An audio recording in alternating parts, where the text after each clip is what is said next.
On va voir aujourd'hui les compléments circonstanciels. On va faire une petite comparaison avec les compléments essentiels. Alors, quelques généralités sur les compléments circonstanciels. Le complément circonstanciel est le troisième constituant essentiel de la phrase après le sujet, le groupe nominal et le verbe. Et il fait partie du groupe verbal. Donc, il est facultatif, ça veut dire qu'on peut le supprimer ou bien le laisser dans la phrase sans qu'il affecte le sens de la phrase. Je rends visite à mes parents ce soir. Alors, je peux le supprimer et obtenir je rends visite à mes parents. Donc, il faut faire attention, mais quand on supprime le complément circonstanciel, le sens global de la phrase change forcément, car il lui manque des informations, des renseignements concernant les circonstances de l'action, surtout dans l'exemple suivant. Alors, dans l'exemple suivant, on va voir que le fait de supprimer le complément circonstanciel va affecter le sens, il va bouleverser le sens et ce que veut dire la phrase. Il réussit toujours à résoudre des équations avec une calculatrice. Donc, il sert d'un moyen pour résoudre des équations de maths, par exemple. Donc, dans la même phrase, on va supprimer cette fois le complément circonstanciel de moyen avec une calculatrice. Donc, on obtient, il réussit toujours à résoudre les équations. Si on lit cette phrase comme il est, on croyait que cette personne est ingénieuse et qui a un coefficient supérieur à la normale. Donc, vous constatez ici que le sens de la phrase change. Donc, il est aussi multiplicatif. Ça veut dire qu'on peut enrichir le complément circonstanciel.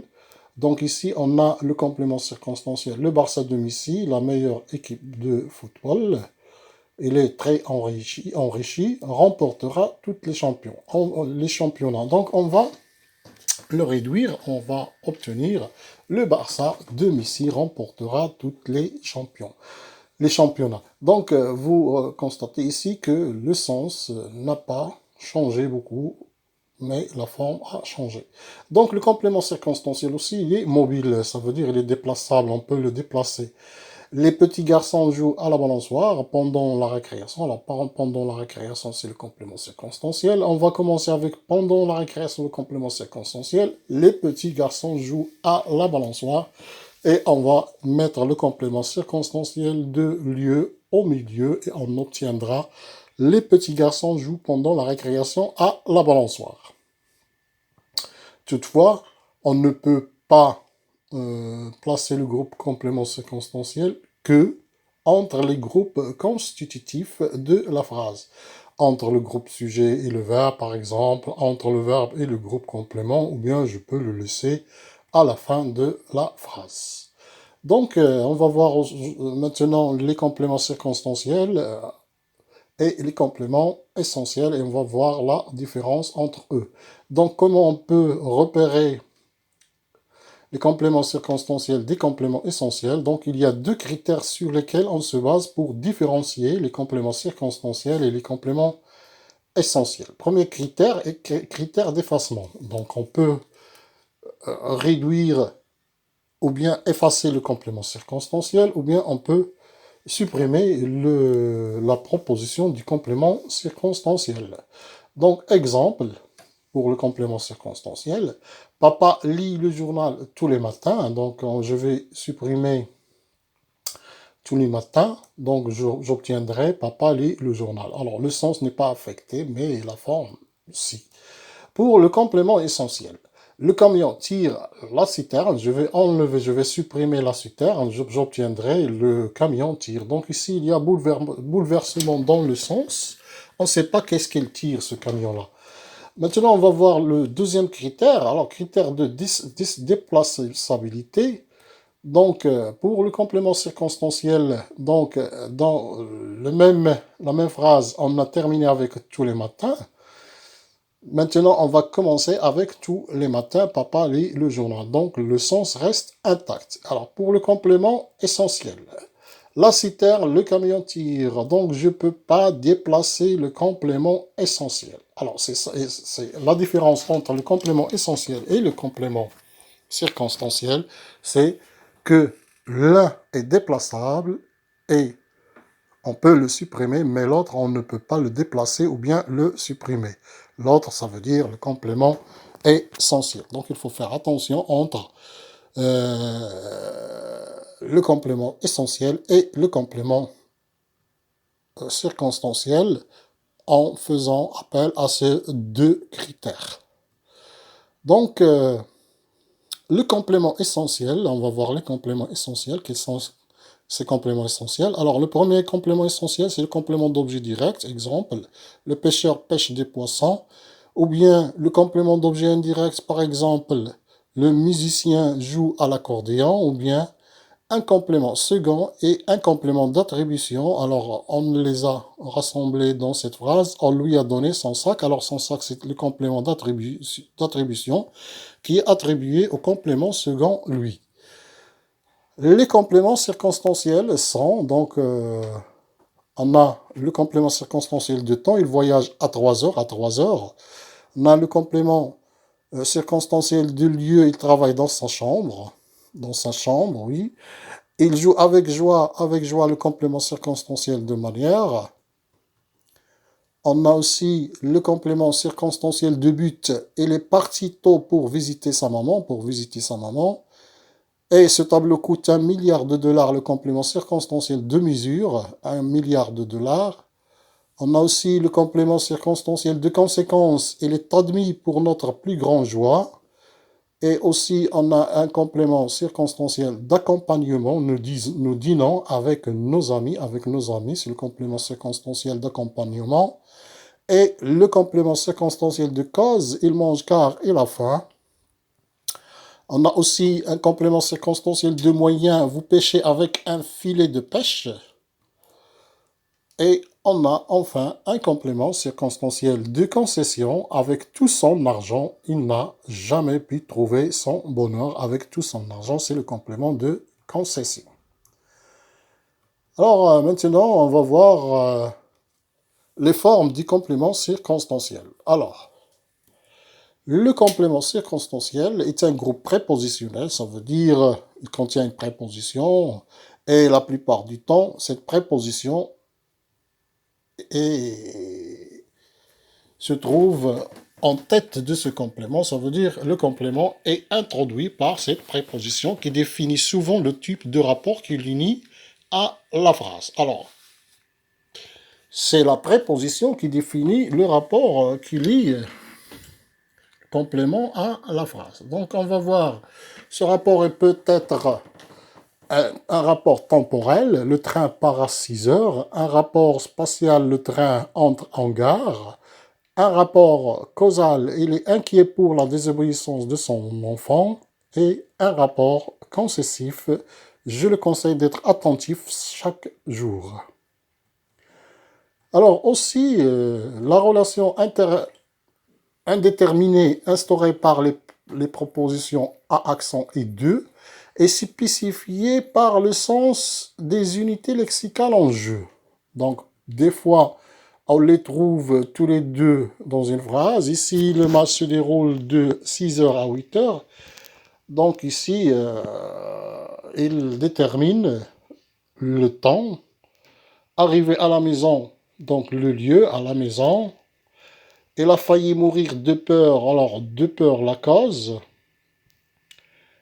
Il ne cesse de courir à ce rythme manière. Donc, après avoir vu ces relations-là, il y a certains compléments qu'on ne peut pas les commencer avec une préposition ou bien ne s'introduisent pas par des propositions pour assurer un repérage temporel. Le match dure 2 heures, donc ici 2 heures c'est le complément de temps circonstanciel de temps, mais qui ne commence pas par une préposition ou bien un repérage spatial. J'ai visité les rues de Madrid. Alors, les rues de Madrid, vous constatez ici qu'il n'y a pas de préposition. Le complément ne commence pas avec des prépositions. Il y a d'autres formes. Des adverbes de temps ou de lieu fonctionnent aussi comme des compléments circonstanciels. Alors, Le complément circonstanciel peut être un adverbe. Adverbe de temps, par exemple, aujourd'hui, demain, la semaine prochaine, hier, le lendemain. Il y a beaucoup d'adverbes de temps. Ou bien adverbe de lieu, dehors, dedans, ici, là, là-bas, au milieu, etc. Et il y a aussi des adverbes qui se terminent par ment, dérivés des adjectifs. Par exemple, heureusement, c'est un adverbe dérivé de l'adjectif qualificatif heureux, habituellement, habituel, probablement, probable, etc. Donc, le complément circonstanciel peut prendre aussi d'autres formes et la fonction du complément circonstanciel peut aussi être remplie par une subordonnée circonstancielle conjonctif, comme on a vu dans les leçons précédentes. Il répondra quand il aura bien étudié les détails du projet. Alors, ou bien une proposition infinitif, tu es revenu pour faire des bêtises, ou bien une proposition participiale, par exemple, fini la leçon, ils sortent faire du sport dans la cour de l'école, ou bien une proposition subordonnée relative, par exemple, je négocie avec qui je voudrais. Alors, il peut aussi être une proposition, alors une phrase normale, les parents sont inquiétants, leurs enfants ne vont pas à l'école, ou bien un participe apposé, par exemple, arrivé à la gare, il a mis ses bagages à la consigne, donc il y a relation avec le participe apposé et l'adjectif possessif c'est, ou bien un pronom personnel, exemple, le chien court derrière vous, vous c'est le pronom personnel qui est complément, ou bien un pronom comme par exemple, il y va, il en revient, il va à Marrakech, il y va, il revient de Marrakech, il en revient. Donc c'est le seul pronom qu'on peut utiliser dans les compléments circonstanciels et ça ne concerne que le complément circonstanciel de lieu. Donc Y et en ne s'emploient que pour les compléments circonstanciels de lieu. Pour les autres compléments circonstanciels, on ne peut pas employer de pronom. Alors, le seul complément circonstanciel qui nous permet d'employer ou de le remplacer par un pronom, c'est le complément circonstanciel de lieu. Et ces pronoms sont Y et en. Donc, un pronom relatif, par exemple, le quartier où tu habites est loin. Donc, aussi un pronom démonstratif.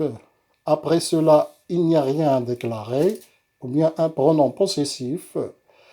Tu cherches ton livre après le mien. Ou bien un pronom indéfini.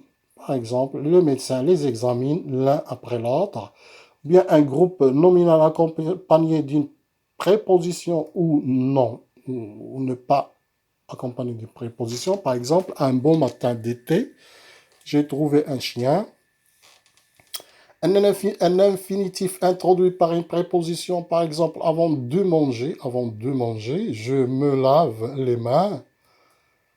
Ou bien un nom, par exemple, le soir, je dors tard. Ou bien une proposition subordonnée. Exemple, depuis qu'il est venu à cette classe, il ne cesse de se bagarrer avec ses camarades. Et on a fini la leçon et à la prochaine leçon, Inch'Allah.